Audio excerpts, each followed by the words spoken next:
Hello, my name is Michela Abrams, founder of Mocha Plus. Welcome to our Collective Conscience series. We created this series for you to bring together great minds from around the world on myriad topics that we hope will expand your mind, will challenge your current beliefs, and give you an opportunity to be inspired with every video. Enjoy. This is, as Shelley's just said, a wonderful 33rd Collective Conscience with two incredible people, one of whom has been our go-to chef since day one, and the other, as Shelley said, our MVP. And when we were trying to think of what should we do the night before the election to make sure that our topic, we did think about that alternate universe guy again, our brilliant Eames Demetrios, because, the alternate universe somehow felt like appropriate today. But then we thought, no, keeping it light and fun. And Shelley said, wait a minute, this is the fall pairings too. So it's Drew and Rachelle. And of course, that was one of those aha moments. And then taking it further, which you have all, I hope, seen in your invitation. I have been stunned at how many people have said, oh my God, I didn't even look at the humor. I was just looking at the menu and it went right over my head. And a lot of people said that yesterday. So that tells me everybody is multitasking, I'll say it lightly and politely, and trying not to stress out. So this is the hour where it is completely free of anything that you have to do, that you must think, that you must do. This is the time to just relax and have fun with us and this great menu and these amazing people in Rachelle and Drew. So they've prepared a great menu. They're going to talk about how they met so you understand that pairing and why. And then we'll go into the menu. Then we invited you to bring to us tonight your own menu musing, not the recipe, didn't have to cook it, just some fun play on words about the election, about a candidate, and a fun dish that you think would be the perfect add to our menu.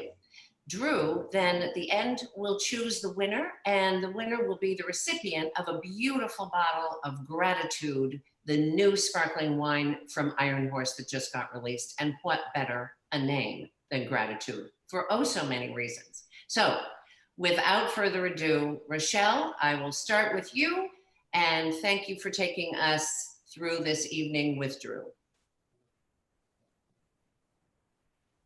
Rachelle? She's muted. She needs to unmute herself. Drew, yeah. Rachelle, we got to unmute you, bud. Okay, there we go. Nope, still muted. Okay, Rachelle, as you're unmuting, let me tell the community that's joined us, and thank you again, that Shelley and I both fixed a couple. Actually, I did one, she did two. No, my Manhattan, my old fashioned counts, doesn't it, Shelley? Yes, okay. It counts. We both did Sleepy Joe's. I did the old fashioned, which I am most proud of, and Shelley did the orange, the new red persimmon cookie with a little bit of additive that she is going to tell you about when we come back around. So we'll be going over those, and it was so much fun to do this together. So Rachelle, I think you're off mute. Yes? Am I off mute? You are. Take it away. Great. I think we were going off and it was going back on. It was going on and off, so we were switching. Hi, everyone. It is, I think I don't usually drink for these things, but I'm ready. I'm ready for my Corona. I'm really excited to spend some time with everybody and just chill out a little bit and be funny. When I saw the menu, I was crying. It was so funny. I didn't even get past campaign trail mix before I couldn't talk. I thought it was just the funniest thing. So I might be an easy audience, but I think it's brilliant. So I can't wait to see what everybody comes up with. But I'm going to be brief about this because tonight is really a community event. I'm going to make a really fun item in just a little bit, which we'll talk about. I'm going to make the trumpet ferme bouche. Love it. So what that is I'm actually going to use trumpet mushrooms, and it is a play on amuse bouche. I wish I came up with this. It's hilarious. But amuse bouche is similar to my last name. My name's Rachelle Boucher. Now Boucher, it means butcher. Bouche means mouth. So when you guys came up with the idea of a trumpet mushroom ferme bouche, I thought it was absolutely hilarious. An amuse bouche is a little tiny bite that you usually get at the very beginning of a very fancy meal. So these are going to be little tiny bites. I have some brioche toast, and I'm going to get started by, I'll tell you briefly about it, and we're going to then pitch it over to Drew in just a moment. But it's really great. So the trumpet mushrooms, these are actually quite easy to find. Definitely at the farmer's market. They're just this big, meaty, hearty mushroom, really fun to slice. They can be seared and cooked off so easily, and they retain a nice body to them, which I love. So I'm going to use them to ferme the bouche today. They're going to be our top. So I'll tell you a little bit about that, but we're going to start off with shallot. So I'm going to start by cooking off or caramelizing some shallot. So I'm going to get that started. I always cook with induction. It's my passion. And then we'll kick it over to Drew in just a moment. So I'll get this started, and then we'll do it. I'll do it as we go. So to caramelize shallot, I'm going to use oil, olive oil, a mild flavor olive oil. And when I use induction, I'm going to get super fast heat up. So I'll just kind of spread that around. And then I cut up what is about a cup of shallot. The tricky thing is with recipes is they say one shallot. Well, one shallot can be this big, or one shallot can be this big. So it's a little bit confusing at times. So I already have a good amount of heat. I already have sizzle. That's how fast today's electric cooking is. Induction is my jam. So I'm going to just get this coated in the oil. I'm going to keep my heat up high for just a little bit, and then I'm going to turn this down. When you caramelize onion or shallot, it takes a while. So you want to soften everything up, and then I'll turn it down, and I'll cook it very slowly over a little bit of time. Then you will see me, as Drew is doing his dish, you will see me, once this gets caramelized about 15 to 20 minutes, I will then add some butter, of course, and then a little bit of white wine. That's going to then cook down, and we'll take it from there. So this is the beginning of my ferme la bouche, and I'm going to do that same thing right now. I'm going to hit it over to my friend Drew. We met as we're a perfect example of coronavirus, like good things that come out of it. We are friends and real, honest to goodness, friends and supporters. And we've never met in real life, but our support of one another and our chef connection is amazing. So I'm going to hit it over to you, Drew, and you can tell people a little bit more about our connection or whatever you're doing. And I will drink a little bit of Corona. Thanks, everyone. Thank you, Rachelle. Drew, before you may be already planning to do this, but I thought, please make sure you start with the old fashioned, because people may want to sip on either a Corona or an old fashioned or whatever their libation of choice would be. And I'm most proud of it because the recipe was fabulous, and I'm very proud of my orange ribbon and everything else you had me put in this gorgeous glass, and it's quite delectable. Wow.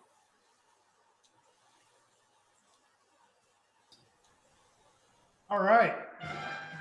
So here we are. We're in the bar, Clover Valley Culinary, and whatever gets you through the night, we're going to start off with a cocktail. All right.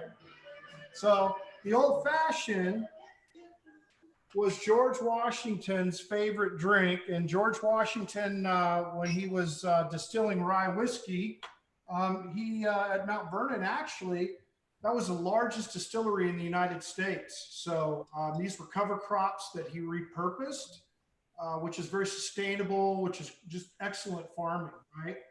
And so he had a particular way of making the old fashioned that he liked. So we're just going to start off here, and we're going to add our sugar.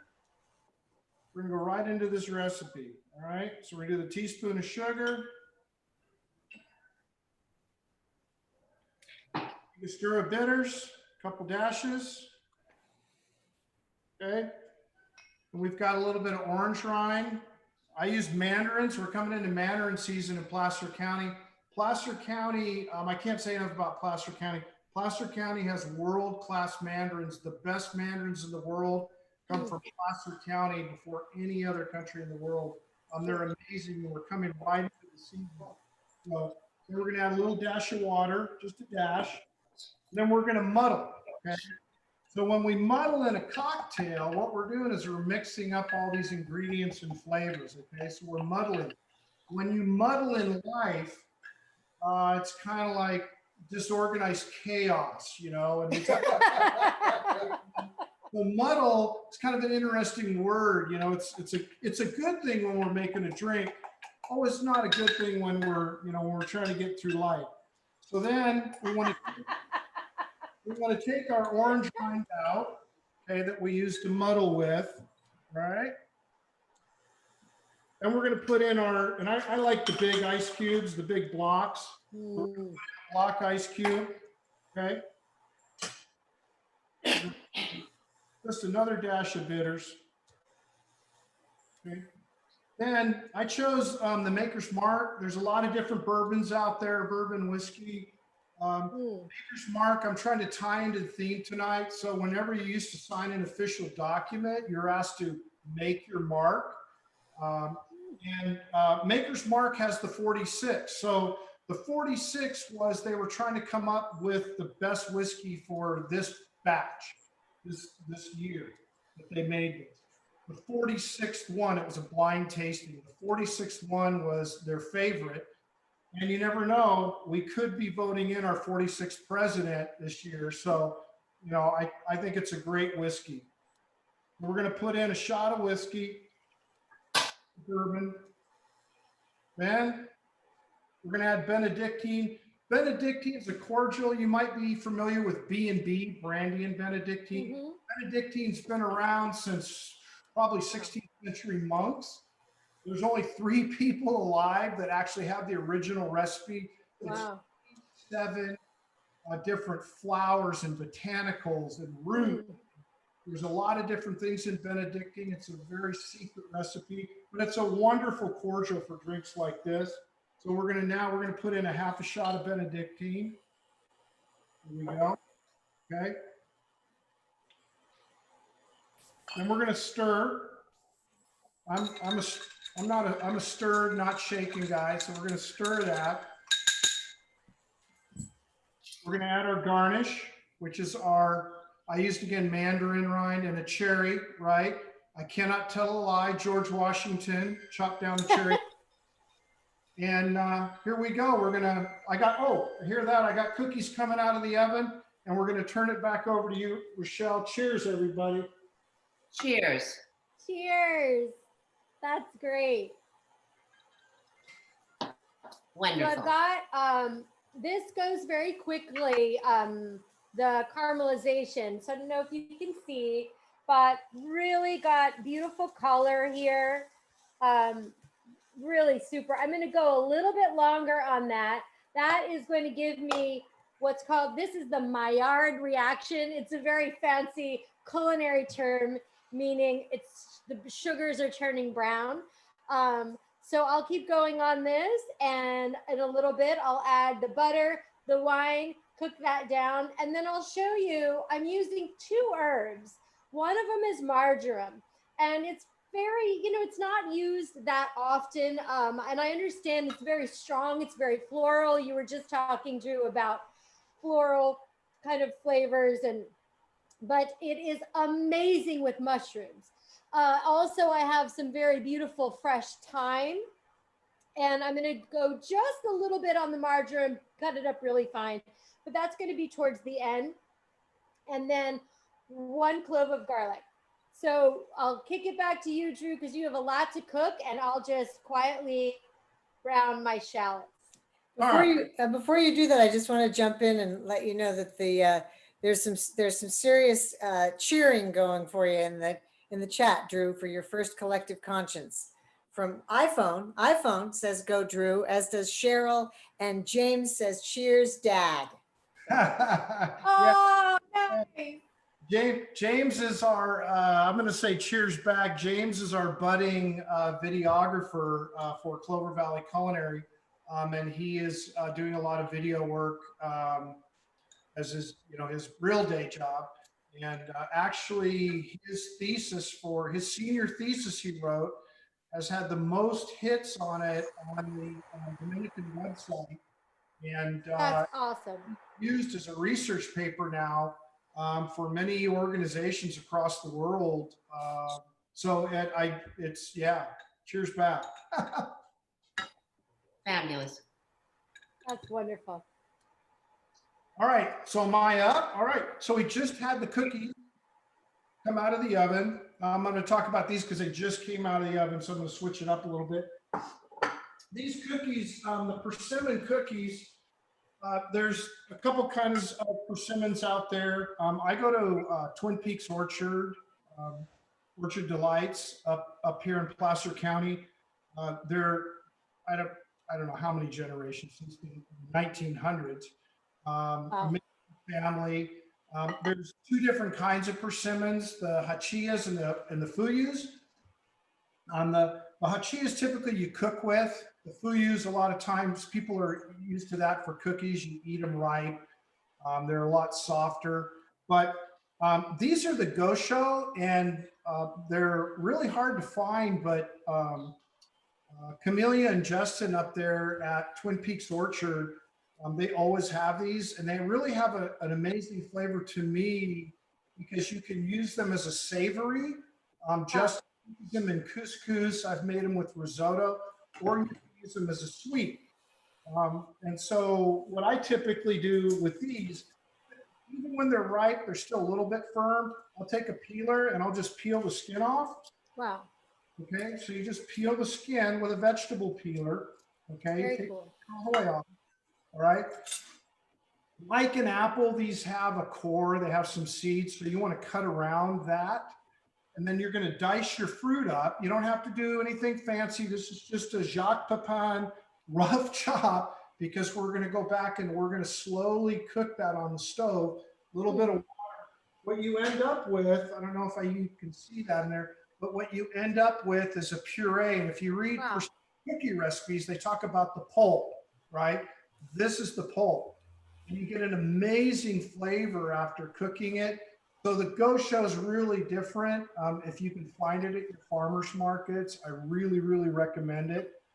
It's just a great cuisine, very versatile. And again, Placer County, the persimmons up here are amazing. But can you eat Oh, sorry. Go ahead, Shelley. Oh, can you eat the skin? Like with the fuyus, I just slice them right into a salad. I don't even peel them. But I didn't, can you eat the skin with those? When I cooked these the other night in the risotto, when I made my risotto, there's a lot of nutrients in the skin. So I'm kind of weird. I like the skin. I actually enjoy the flavor. It has a nice texture when you cook it. Yeah, I like it. So what I did was I sauteed my onions a little bit, right, when I'm making my risotto. And then I did a nice dice because I wanted good presentation, but I did a nice dice of the gosho persimmons. And I sauteed those a little bit with butter and olive oil. Then I put in my rice, right? And you heat your rice up in the pan a little bit, and you slowly add your stock, and cup by cup. And the texture comes out wonderful. I really like the texture on the skin of these goshos when you cook them that way. And when I was talking, and this is why I go to the farms, this is why I talk to the farmers. A lot of farmers like to cook and they know how to cook. What's the best way to cook their fruit? So if you go to the farmer's market, talk to the farmers and ask them, you know, how they like to use their fruit, and then you get the best results out. Absolutely. Thanks, Drew. Definitely. We also have a comment about the old fashioned from Graham. He says, I'm too young for alcohol, but that sounded pretty good. His godmother is going to introduce him to alcohol, so don't worry. What I wanted to also add is that, Drew, as you were talking about all the farmers from whom you are going to tell us about all the ingredients, we'll put those in chat because, as we always do with our farmers, my favorite one, of course, being on tonight. Yes. Liz Hudson from Hudson Farms. We want to support our farmers in all of our counties across the nation. So all of that will be in chat so everybody knows where all of this food is grown. Wonderful. So are we going to Rachelle? Sure. All right. Just briefly, because I know you've got stuff to cook. So I have beautifully, beautifully caramelized shallots. It's just wonderful. So I turn this off. With induction, the heat goes off instantly. Drew, I can't wait till you switch your kitchen. We're going to have so much fun. And then what I'll do is I'll just add a little bit of the butter. Not a ton, maybe about half a tablespoon in here. And then I'll do the garlic minced up like that. And then the white wine, I'll cook that down until it's kind of dried out, just a little bit saucy, and then a little bit of the herbs, and then we'll top it in a little bit. So back to you, Drew, because you got other stuff to cook for us. What's next? All right.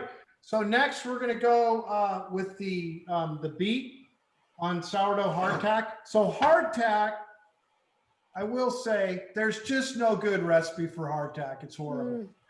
And my purpose there, and we used to do this at the bailiwick Inn, we changed it a little bit there because we served it every night, but is to get everyone an understanding of. So hardtack was something that seafarers and stuff kept in the wool pocket of their jackets, and they couldn't leave their post, and it was wet and windy, and it was something they could soak in the coffee or, you know, soak in the salt air and chew on because they couldn't take a break to go down to the galley. And this carried over with the military, and it was actually the one thing during the American Civil War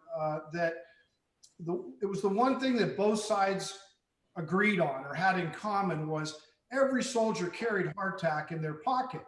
And again, it was something that they would dip in their coffee or, you know, there's a reason why it's called hardtack. So I went with the sourdough in there of the original version. It's a history lesson of cuisine on where we, you know, came from, where we are now. But the beet hummus is wonderful. This is a great time of year for root vegetables. Again, I really recommend going out to the farmers market and the farms. Lucas from Oakside in Loomis here is just wonderful. Beets sometimes can be a little earthy. They might not be real sweet. So you might be used to canned beets or whatnot. I really like roasting them in the oven because it really helps those sugars come out and get really complex. You can cook them on the stove and with a little bit of sugar in the water and boil them that way to get some sweetness to them. Or you just go talk to the farmer and say, look, this is what I want to make. I'm looking for something that's not real earthy and, you know, tastes like dirt. And this is what Lucas gave me. So the beet hummus is a wonderful, wonderful way to go. I always like the complex flavors of sweet and sour. This blueberry reduction that we made, the balsamic blueberry reduction, all you have to do is you can just tray everything up, right? You take your reduction, you just drizzle it over. That's all they do in the fancy TV shows and magazines. There's no scientific or geometric thing to it. Put a little bit of that on there. Cilantro is great. A lot of people, it was interesting. I was watching Chocolate Pond the other morning. A lot of people throw these stems away. They think of cilantro like parsley. cilantro stems actually have wonderful flavor. So try not to always discard those. There's still some excellent flavor, but we can just put some fresh cilantro over that, which, you know, I think has a wonderful, wonderful complement to the beets. And then you just put that out on the table. Whoop, whoop, it's sliding. It's got vinegar on it, and you're ready to go. So what's is the sourdough tack? I picture it as a very, very hard cracker, like a matzah, but really, really hard. It is. So if you make the way I wrote the recipe, if you make it, take it out, let it cool to room temp, put the beet puree on it, okay, you're fine. Hardtack is really meant to be stored on a shelf somewhere and handed out to soldiers, kind of during the week or the month. So it's really something that was meant to be soaked, in a liquid, like I said, coffee or something like that, and then eaten. But it would last a long time in the pocket of your uniform. So. Right. Well, I think it can also be dipped in the fabulous Sleepy Joes you're going to be talking about. The other thing I want to mention, at a lot of farmers markets and around you all, there's people that make olive oil, California olive oil. They blend their own. They're getting true balsamic vinegar from Moderna, Italy. The Cal's Thundering Herd Ranch is a family that's been up here in Placer County for years and years. And they make wonderful products. And it's nice to be able to pick up the phone and call them and talk to them. I talked to them about when I was making this dish. And so I can't stress enough about reaching out and talking to your local farmers and ranchers. Absolutely. So Drew, what dish do you want to go to next, or do you want to have Shelley talk about her Orange is the New Red persimmon cookie, and then our Sleepy Joe's? What would you like to do next? I think we need to hear about Shelley's cookies. All right, Oh, Shelley. I think you need to hear about them too. I feel for you all because you can't taste them, but I have two people here who can. They can vouch for them. I thought, because I'm a rebel, that I would just add some chocolate chips. And I also, because I love chocolate. And if I'm going to eat cookies, I want them to have chocolate in them. So they were obviously, here's one that is missing one chocolate chip.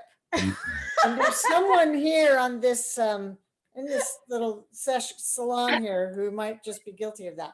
But anyway, they're absolutely delicious. They are. Oh, and yes, and there's a witness. Yep. They're spicy. I second Michael's statement. Oh, hey, thanks, guys. They're spicy, and that kind of spicy and the bittersweet chocolate chips is a really nice combination. So I would recommend that. I kind of wish I'd done some chocolate chip and some plain, because it's just a delicious batter. And in my case, it kind of was chewy around the edge and nice in the center. Just delicious, just delicious. Wait a minute. There you go. And they're huge, but that's just my style. Gorgeous, gorgeous. They look good.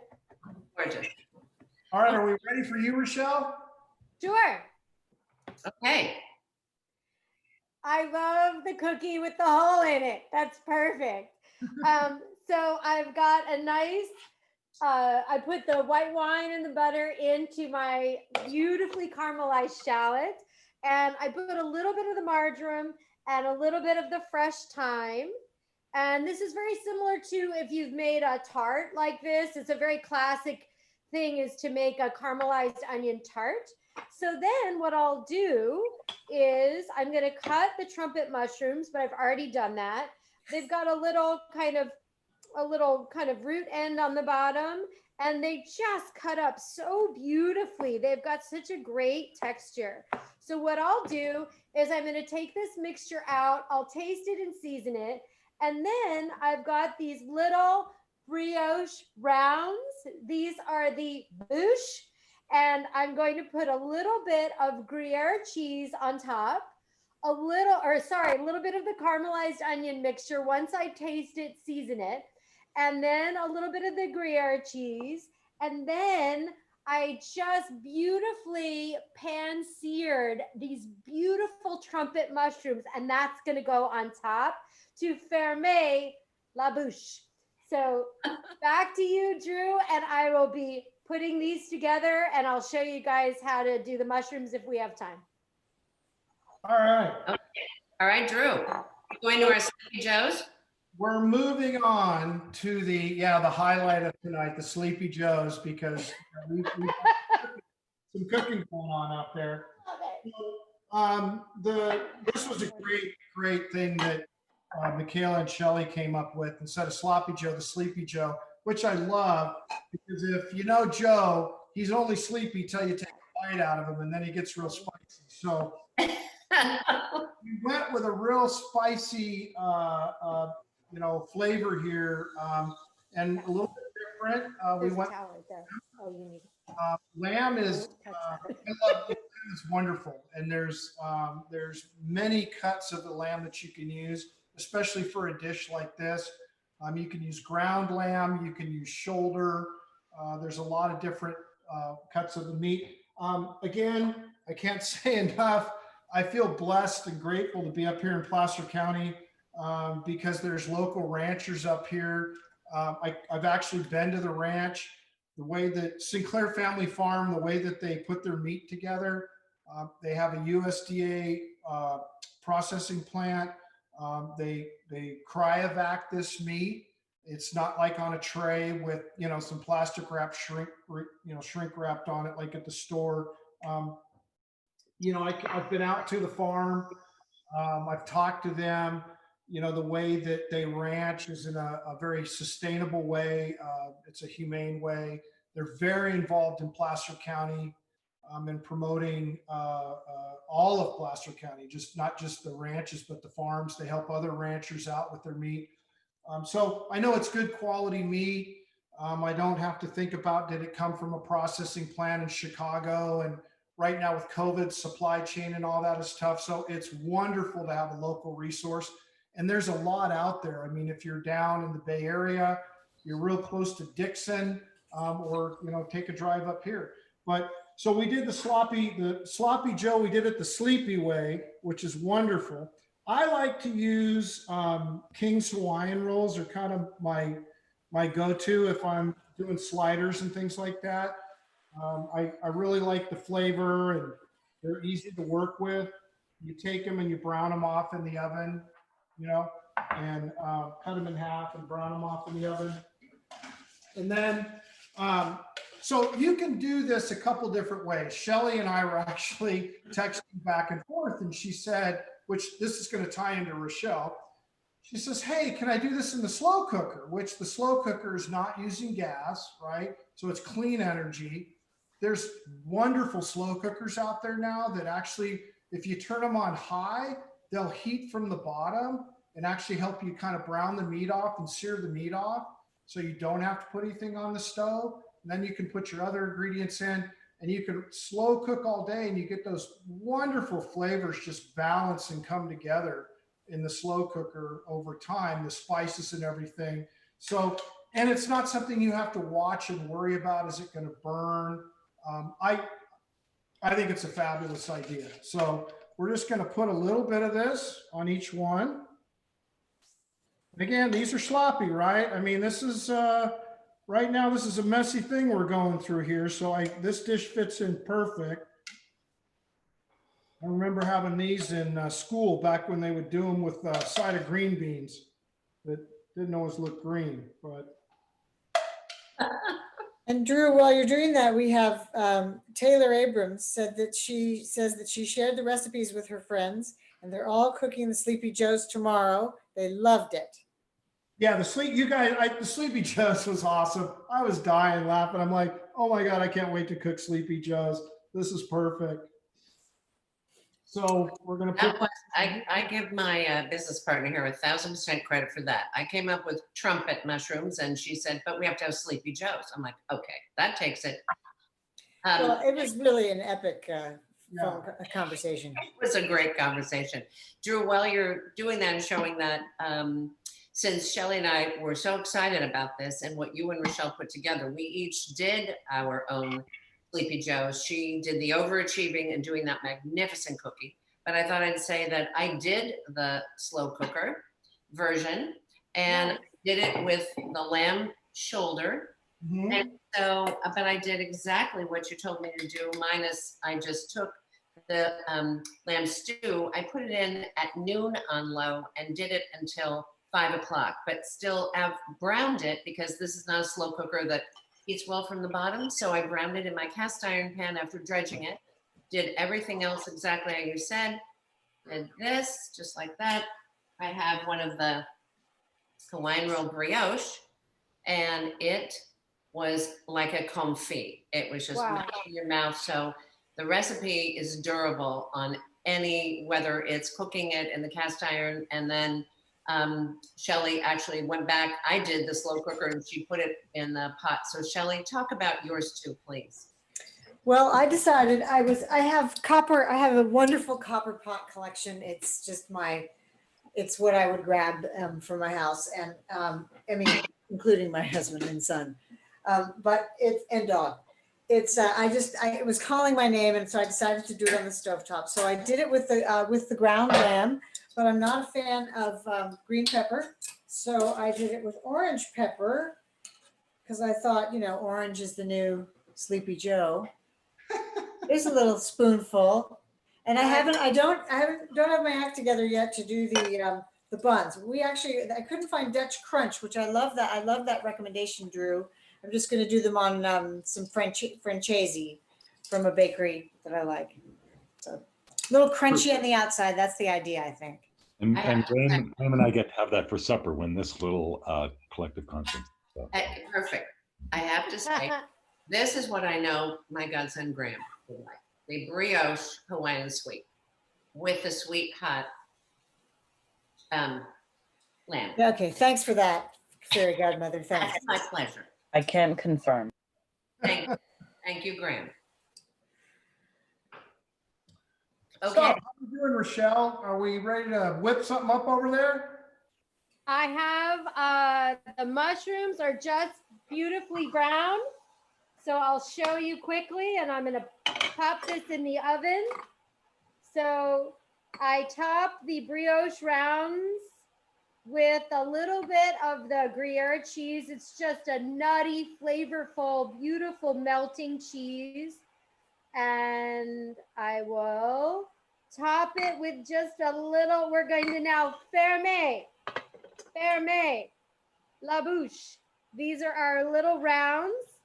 They're so nice. I mean, mushrooms can be so difficult.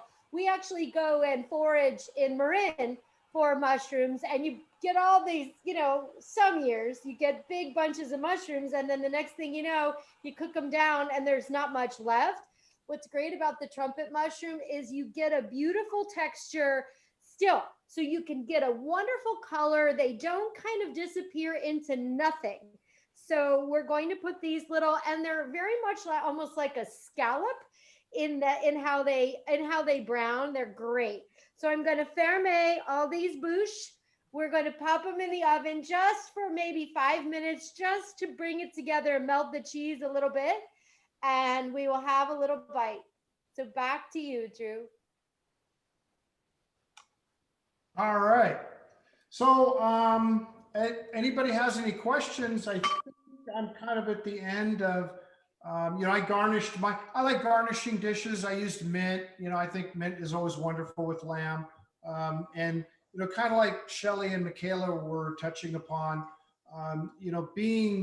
if you're meal planning, being versatile with meats. I mean, you could even take a lamb shank and you could braise that lamb shank and take the dish like Shelley has.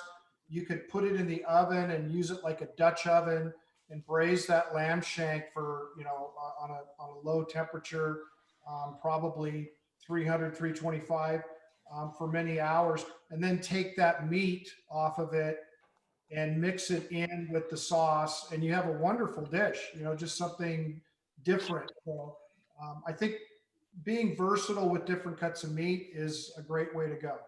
And Drew, to that end, as I was shopping and asking the butcher for the pound of basically a lamb shoulder stew meat and to cube it for me. I also thought about, just being able to do this because of the recipe you put together it's just a little bit of hot, just a teeny bit of heat with the sweet, and that would be great on a mint couscous, or I even got the street taco size tortilla with a little bit of the slaw done in a mint mayo dressing.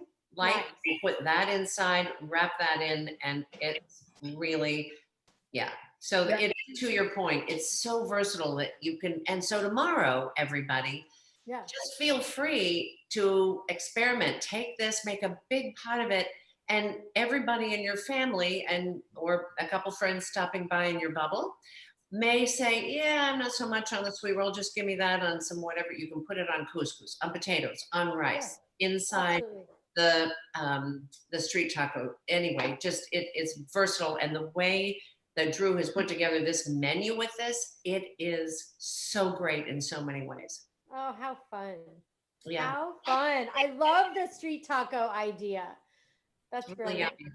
So I have a question, I'd like to know, aside from these dishes, what each of you, Drew and Rachelle, what you project you'll be eating tomorrow evening.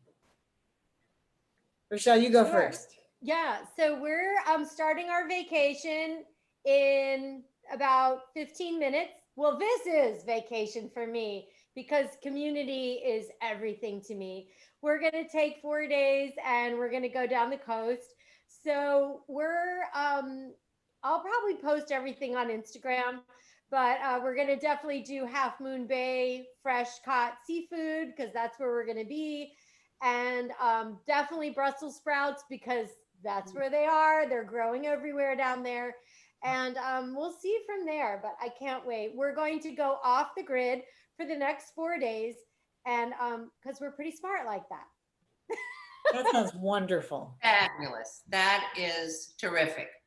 Well, what I'd love to do, because we're right at 10 of, so it's time for our contest. Yes. So in chat, if you have not done so already, please send us, what are your menu musings? What are some funny, fun dishes? No menu needed, as we said, fun dishes that you could come up with that we should add to that menu.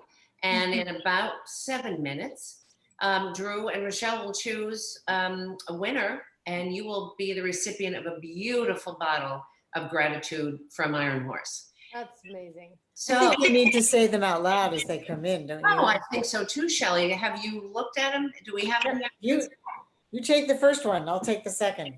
Okay. Well, that would mean that I have to go to the first one. So you might have to take that. All right, I'll take that one. It's lobster from Shonda. It's lobster trumpador. Very good. Or Harris Ranch burgers. Excellent. All right. And then from Michael Kieran, we have impeach mint ice cream. Wow. Okay. Go ahead. Next. Trump's in a blanket.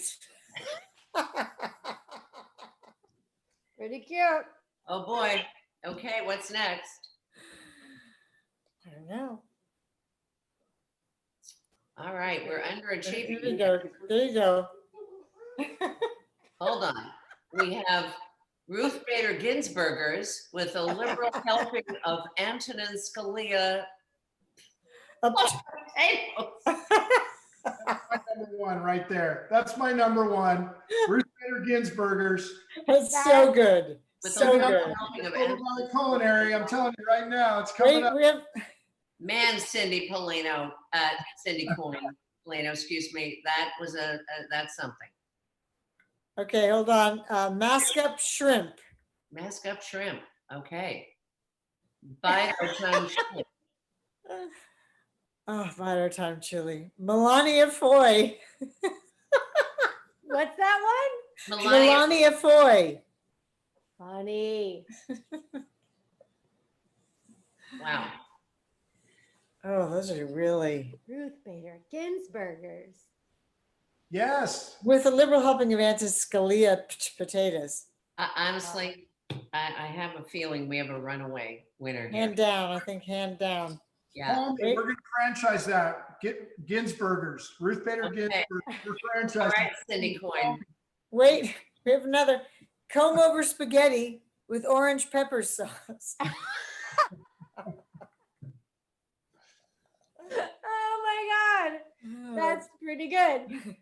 Ah, and Cindy's letting us know that she had a little help from her husband, Chris Polino. Pretty good. All right. Wait a minute. Do we have something new? Impeach. That's No. what Okay. Are those melty-ish? All right. So, do we have a winner, Drew? Ruth Bader Ginsburgers for me. Okay. That's number one. Just saying. That's a good one. It's all right. Well, then, Cindy, I'll take we a will be picture. sending you, actually, I'll drive it to you, a beautiful bottle of Iron Horse gratitude, and you would have that for Oh, Thanksgiving, my okay. friend. Very ingenious. I did not know you had it in you, quite that spicy. All Okay. right. Terrific. All right, so let me close by thanking Drew and Rachelle for giving of your time and your talent tonight, for calling out your farmers and your ranchers, Drew, which are really, really important to us as we make choices tomorrow, and hopefully all of them, whatever they are in support of the people who grow and give us our food and feed this nation and many others. So thank you, and make sure we put that in chat so that we know who it is. Like Sinclair Farms, even though you're in Placer, perhaps they also have a program to send their meat to people who order it out of the Bay Area, or they have other friends in their network who are ranchers and friends that are even in Marin and closer. So again, something that keeps our farmers and ranchers top of mind to us, because at the end of the day, they are the head of sustainability. Yeah. And I want to thank both of you also for always bringing humor and generosity to every menu. It's really extraordinary. It's really extraordinary. And thank you, because to everyone tonight, take the time to just fix something. If it's not on this menu, then do something that's good for the soul. Take the stress out, whomever you decide to vote for, and whatever you decide is what is going to be the stress for you tomorrow or not, enjoy the day. Take a breath. Do a lot in the kitchen. If you eat or drink more than you usually do, no one's judging. Enjoy the rest of your week after tonight. And thank you so, so much. Next Monday, we'll be with Dan Rome, who is a very well-known author and business consultant. He's written great books like Blah, Blah, Blah, I kid you not, and The Napkin Academy, and many others. And he's going to show all of us so simply, whether you're trying to convince your neighbor to move their trash cans, or the city to do something better for your property, or somebody who you want to have a relationship with, he'll show you how to do that in 10 easy steps. So join us. Thank you so, so much, everyone. Again, enjoy your weekend. Have a happy, safe, and healthy tomorrow. Bye-bye. Thanks, everyone. Thank Thanks, you. Drew and Rachelle. Love you both. Bye-bye. Thank you. Bye.